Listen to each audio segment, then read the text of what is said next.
بسم اللہ الرحمن الرحیم۔ السلام علیکم۔ آپ دیکھ رہے ہیں یوٹیوب چینل عام سی باتیں۔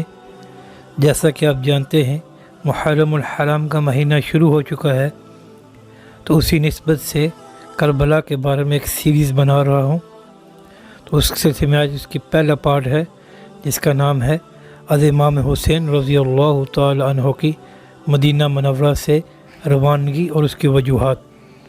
حضرت امیر معاویہ رضی اللہ تعالی عنہ کی وفات کے بعد یزید تخت نشین ہوا، تو اس نے عامل مدینہ ولید بن عتبہ کو خط لکھا جس میں اپنے والد کی وفات کی اطلاع کی اور لکھا کہ ہر خاص و عام سے میری بیعت لو، اور حسین بن علی، عبداللہ بن عمر اور عبداللہ بن زبیر رضی اللہ تعالی عنہم سے پہلے بیعت لو، اور جب تک ان سے بیعت نہ لے لو انہیں اپنے پاس سے جانے کی اجازت نہ دو، اور تشدد اختیار کرو، مہلت نہ دو۔ جب یزید کا خط ولید کو ملا تو اس نے ایک شخص کو بھیجا اور مروان بن حکم کو اپنے پاس بلایا جو اس سے پہلے مدینہ کا گورنر تھا، اور اس کو یزید کا خط دکھا کر اس سے مشورہ طلب کیا۔ جب مدینہ کے گورنر ولید نے مروان سے مشورہ لیا تو اس نے کہا ان تینوں کو فوراً اسی وقت بلاؤ اور ان سے بیعت کے لیے کہو، اگر وہ بیعت کر لیں تو بہتر، ورنہ ان تینوں کو قتل کر دو۔ اس مشورے کے بعد گورنر ولید نے عبداللہ بن عمر بن عثمان نامی ایک نوعمر لڑکے کے ذریعے ان تینوں حضرات کو بلا بھیجا۔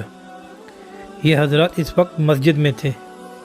جب انہوں نے دیکھا کہ اس وقت ہمیں بلایا جا رہا ہے تو وہ فوراً پہنچ گئے اس بات پر کہ شاید امیر معاویہ رضی اللہ تعالی عنہ کا انتقال ہو گیا ہے اور ہمیں بیعت کے لیے بلایا جا رہا ہے۔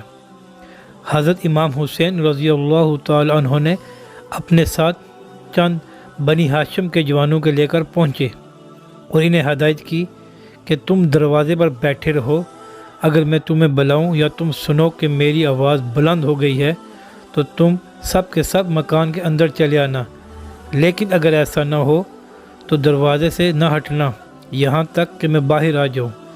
پھر آپ اندر تشریف لے گئے۔ ولید نے آپ کو امیر معاویہ رضی اللہ تعالی عنہ کی وفات کی خبر سنائی اور یزید کی بیعت کے لیے کہا۔ حضرت امام حسین رضی اللہ تعالی عنہ نے انا للہ و انا الیہ راجعون پڑھا اور فرمایا میرے جیسا آدمی چھپ کر بیعت نہیں کر سکتا اور میرے لیے اس طرح بیعت کرنا نامناسب ہے، آپ باہر نکل کر لوگوں سے بیعت کے لیے کہیں۔ ولید صلح پسند آدمی تھا، اس نے امام علی مقام سے کہا آپ تشریف لے جائیں۔ جب آپ تشریف لے جانے لگے تو مروان جو ایک شیطان قسم کا انسان تھا، اس نے برہم ہو کر ولید سے کہا اگر تم نے اس وقت ان کو جانے دیا اور بیعت نہ لی تو پھر ان پر قابو نہ پا سکو گے، اگر یہ بیعت کر لیں تو خیر، ورنہ قتل کر دو۔ امام حسین جو شیر ابن شیر تھے رضی اللہ تعالی عنہما، یہ سن کر کھڑے ہو گئے اور فرمایا او ابن الزرقہ، کیا تو مجھے قتل کرے یا یہ کریں گے؟ خدا کی قسم تو جھوٹا ہے اور کمینہ ہے۔ یہ کہہ کر آپ تشریف لے آئے۔ مروان نے ولید سے کہا تم نے میری بات نہ مانی، خدا کی قسم اب تم ان پر قابو نہیں پا سکو گے، یہ بہترین موقع تھا، تم ان کو قتل کر دیتے۔ ولید نے کہا تم پر افسوس، تم مجھے ایسا مشورہ دے رہے ہو جس میں میرے دین کی تباہی ہے۔ میں کیا نواسہ رسول کو صرف اس وجہ سے قتل کر دیتا کہ انہوں نے یزید کی بیعت نہیں کی؟ قسم ہے رب ذوالجلال کی، اگر مجھے ساری دنیا کا مال و متاع مل جائے تو بھی میں ان کے خون سے اپنے ہاتھوں کو آلودہ ہرگز نہیں کر سکتا۔ شام کو پھر ولید نے کسی شخص کو بھیجا اور امام علی مقام رضی اللہ تعالی عنہ کو بلایا۔ آپ رضی اللہ تعالی عنہ نے فرمایا اس وقت تو میں نہیں آ سکتا، صبح ہونے دیجیے پھر دیکھتے ہیں کیا ہوتا ہے۔ ولید نے آپ کی یہ بات مان لی۔ خیر، امام علی مقام رضی اللہ تعالی عنہ نے مدینہ منورہ سے روانگی کا فیصلہ فرمایا، لیکن اس سے پہلے آپ رضی اللہ تعالی عنہ حضور جان عالم صلی اللہ تعالی علیہ وسلم کی بارگاہ میں حاضر ہوئے، صلاۃ والسلام کا نذرانہ پیش کیا اور رخصت کی اجازت چاہی۔ یہ وہی شہر مدینہ ہے جس میں حضرت امام حسین رضی اللہ تعالیٰ عنہ نے اپنی ساری زندگی بسر فرمائی، اور انہی گلیوں میں وہ اپنے نانا جان حضور جان عالم صلی اللہ علیہ وسلم کی مبارک کندھوں پر سوار ہو کر مدینے کی گلیوں میں گھوما کرتے تھے۔ اور کبھی تو ایسا بھی ہوا، حدیث شریف میں ہے کہ حضور جان عالم صلی اللہ علیہ وسلم سجدے کی حالت میں ہیں اور حضرت امام حسین رضی اللہ تعالیٰ عنہ حضور کی پشت مبارک پر سوار ہو گئے۔ آپ سوچ سکتے ہیں کہ اس وقت امام عالی مقام کی کیا کیفیت ہوئی ہوگی۔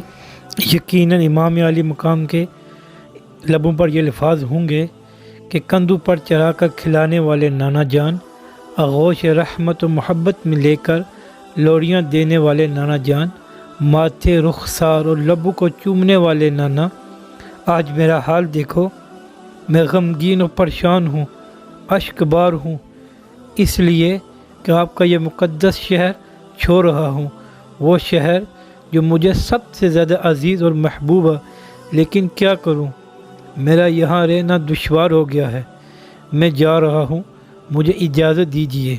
ادھر روضہ انور میں ناز و نم سے پالنے والے نانا جان، جنہوں نے اپنے نواسے حسین کے لیے لخت جگر فرزند ابراہیم کو قربان کر دیا تھا، ان کی کیا حالت ہوئی ہوگی، یہ آپ سوچ سکتے ہیں۔ یہ دن کیسا دن تھا، سخت رنج و عالم کا دن تھا کہ نواسہ رسول جگر گوشہ بطول اپنے نانا جان سے جدا ہو رہے تھے، اور یہ جدا بھی کیسے، ہمیشہ ہمیشہ کے لیے جدا ہو رہے تھے۔ جب ہم جیسا گناہ گار بھی کبھی مدینہ شریف چلا جائے مقدر سے، تو وہاں سے آنا بڑا دشوار ہوتا ہے، انسان کا دل نہیں کرتا آنا، اور سب سے مشکل کام مدینہ سے واپسی کا ہوتا ہے۔ صاحب روضۃ الشہداء لکھتے ہیں کہ اس کے بعد حضرت امام علی مقام اپنی والدہ سیدہ کائنات رضی اللہ تعالی عنہ اور اپنے بھائی سیدنا امام حسن رضی اللہ تعالی عنہ کی زیارت کے لیے جنت البقیع میں حاضری دی، اور صلاۃ و سلام عرض کرنے کے بعد آپ پر نیند کا غلبہ طاری ہوا، تو کیا دیکھتے ہیں کہ رسول کریم صلی اللہ علیہ وسلم حاضر ہیں اور میرے سر کو اپنی آغوش رحمت میں لے لیا۔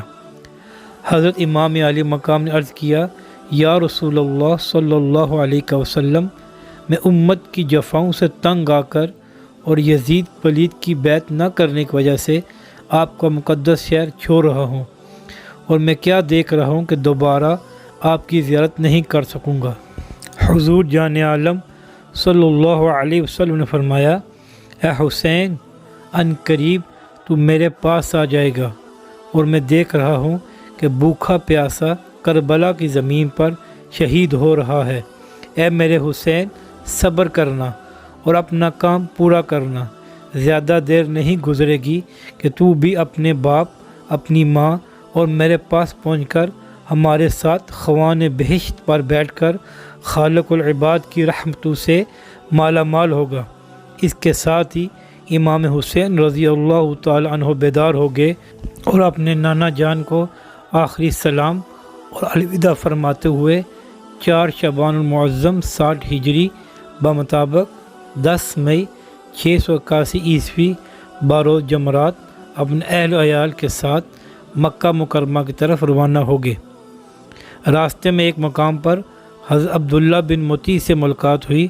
انہوں نے آپ کو ماں اہل و عیال مدینے سے جاتے ہوئے دیکھا تو پوچھا، میں آپ پر فدا ہوں، آپ کہاں تشریف لے جا رہے ہیں؟ آپ نے فرمایا، فی الحال تو مکہ مکرمہ جا رہا ہوں۔ عبداللہ نے کہا، اللہ آپ کو خیر و عافیت سے رکھے اور ہمیں آپ پر فدا کرے۔ جب آپ مکہ پہنچ جائیں تو کوفہ کا ارادہ ہرگز نہ فرمائیے، کیونکہ وہ ایک منحوس شہر ہے، وہیں آپ کے والد ماجد شہید ہوئے، اور وہیں آپ کے بھائی از امام حسن رضی اللہ تعالی عنہ کو بے یار و مددگار چھوڑ دیا گیا اور ان پر نیزے کا وار کیا گیا۔ جان جاتے جاتے بچی۔ آپ حرم محترم مکہ شریف ہی میں رہیے، آپ عرب کے سردار ہیں، اہل حجاز آپ کے برابر کسی کو نہیں سمجھتے، ہر طرف سے لوگ آپ کے پاس آئیں گے۔ میرے چاچا اور میرے ماموں آپ پر نثار ہوں، آپ حرم کعبہ کو ہرگز نہ چھوڑیے گا۔ آپ کے مکہ مکرمہ پہنچنے کی خبر سن کر لوگ جوک در جوک آپ کے پاس آنے لگے اور زیارت کا شرف حاصل کرنے لگے۔ عبداللہ بن زبیر رضی اللہ تعالیٰ عنہ بھی مکہ ہی میں تھے، وہ بھی آپ کے پاس آتے جاتے اور اہل مکہ کو آپ کے آنے کی بہت خوشی ہوئی تھی۔ مکہ مکرمہ سے کوفہ روانگی انشاءاللہ اگلے پارٹ میں ہوگی۔ اگر آپ کو ہماری یہ ویڈیو اچھی لگے لائک اور شیئر ضرور کریں۔